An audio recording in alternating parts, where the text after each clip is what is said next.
So today we are talking about the two options that we have in life, which is either to surrender or be dragged.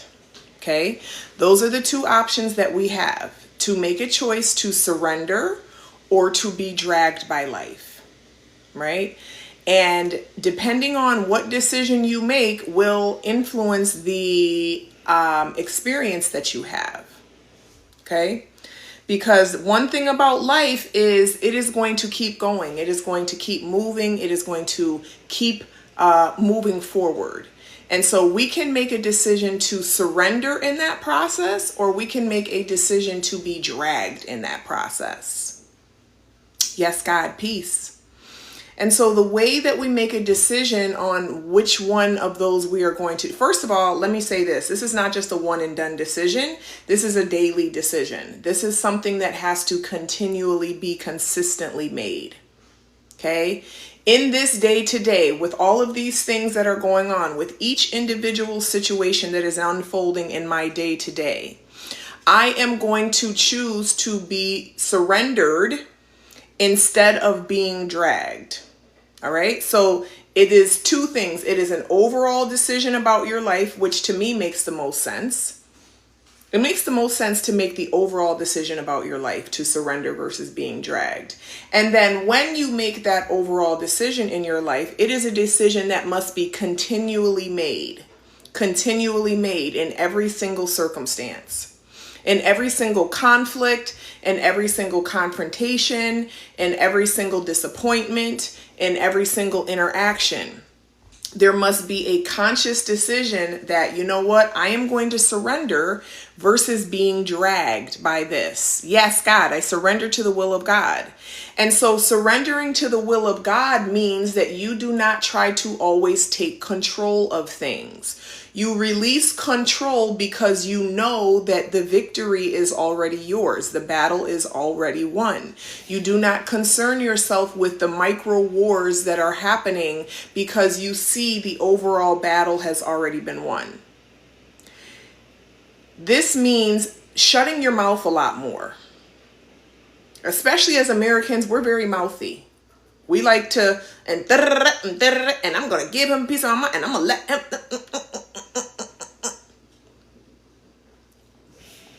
There is a time and a place for that, but it's never on the front end. There is a time and place for that, but it's never on the front end when there is a conflict being presented to us. The first response should always be silence or saying a lot less than we want to say. That is an example, a practical example of actually surrendering versus being dragged. Because if someone is able to pull your energy, to pull your words, to pull your effort into whatever it is that they have going on, they are controlling you. They are dragging you. They are extracting from you. They are pulling energy away from you. So people that argue and go back and forth and, gotta have the last word and gotta be right, you are being extracted from. You are completely being dragged. Thank you for continually liking the live TikTok. So we always have two choices that we should be thinking about. Am I being pulled right now? Or am I leaning back and allowing God to step in and resolve this circumstance? It doesn't mean that you don't have any input in the circumstance. It just means that you are consciously taking a pause. You are consciously and intentionally saying, you know what? I'm not going to allow this person to pull me in. I'm not going to allow this drama to pull me in. I'm not going to allow my mind to pull me in.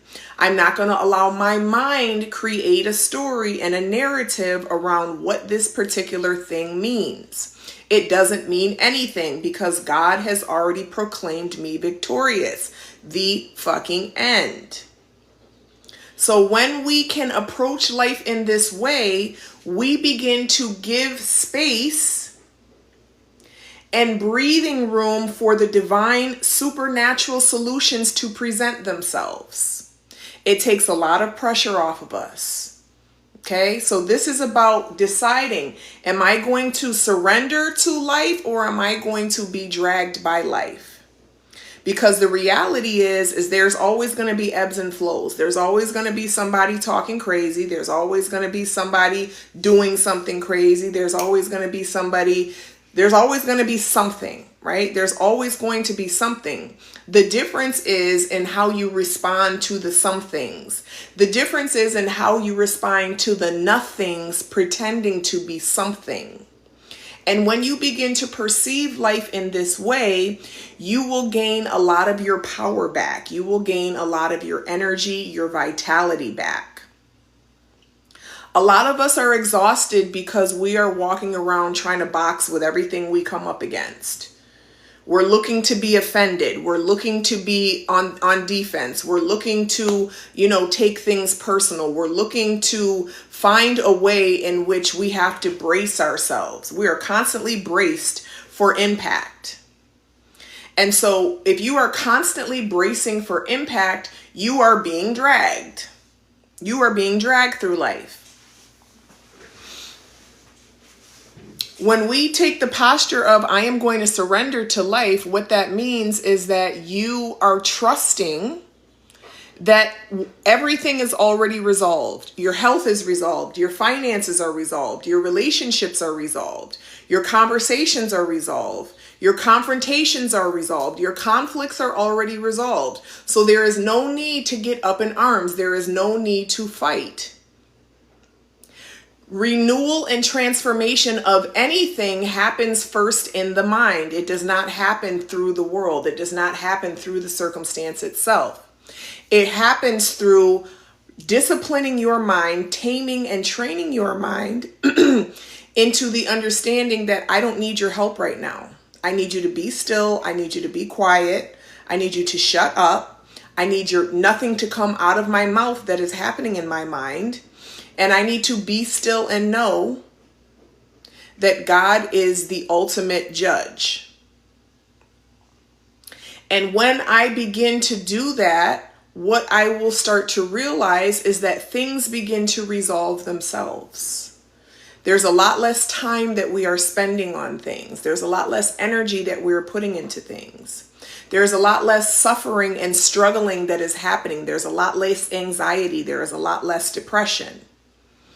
Again, this is a decision that needs to be made over and over and over again. I am going to submit. I am going to surrender. Not my will, but yours, God. Whatever is going on, I know it's going to work out in my favor, and I am going to wait to strike until God tells me until God comes and taps me in. Until God passes me the baton and says, okay, now it's time, then I'm going to wait. Hello, hello, hello. Yes, God family. So a lot of us, myself included, used to be ready to just jump in. Tag me in. It's my turn. Oh, you said something crazy? Let me come and let you know about yourself. Tag me in. Guess what happens when you surrender? Sometimes you don't even got to be tagged in. Sometimes you sit back in a corner and watch God just handle the whole thing. God just handled that. God just handled something for me last night. I got a message about my children's summer camp and vaccinations. I do not vaccinate my children. And I got a message saying, hey, we're going to need your exemption form for a camp that they had been to. They've already been to once. And so my ego started, okay, I got to find this vaccination form again. I got to get this exemption form. I got to do all these things. Do you know this lady emailed me this morning? She was like, oh, we already have it on file from last year. I literally spent like 15, 20 minutes trying to find this thing, trying to recreate this thing, trying to all these things. And it was because I was jumping in to try and fight a battle that has already been won. So I want us to ponder and consider, how many times do we do that? How many times do we do that? Because how we respond to life becomes how life approaches us. And actually, there was a point last night where I was like, you know what? I'm not even about to worry about this right now. I'll do this tomorrow. Because I was tired. But I'm getting ready to travel, so I wanted to have my ducks in a row. I like getting things done. I like, you know what I'm saying? I like my stuff in order. I like my house clean, my bed sheets clean, because when I come home, I want to come home and not do nothing. So on the front end, I make sure that everything is in order. So this was one of the things that I wanted to get in order before I left. But even with that, something in me said, you know what, Megan, go to bed. You can do this tomorrow. This is not going to matter if this is done tonight or not. And I woke up to an email saying, don't worry about it. It's already done. Love the wings of Ma'at. Yes, God. Yes. Ma'at is my boo-boo. Yes, God. So I am getting ready to jump on my daily Quantum Prayer Circle call. It is a school community that I have. We would love to have you inside. This is the type of energy that we have inside the Quantum Prayer Circle. We discuss this. We discuss the fact that we are already one with God. We are already divine, which and acknowledging that means that we don't have to get in the ring and fight. We can surrender. We can trust that it is already done. We speak affirmative prayers over ourselves every day. We have weekly self-concept rampages, and every single day we meet at noon Eastern Standard to discuss our daily gratitude and just to love on each other and to support one another. So would love to have you in there. I have different offerings. Check them out in my link. In addition, love the picture of Buddha. Yes, God, thank you. Thank you, thank you, thank you. Happy Monday. All right, y'all, I'm going to jump in my group. I trust that you're going to have an amazing, prosperous, abundant, joyful, blissful day full of clarity, day full of ease. And I will catch y'all on the flip side. Yes, God.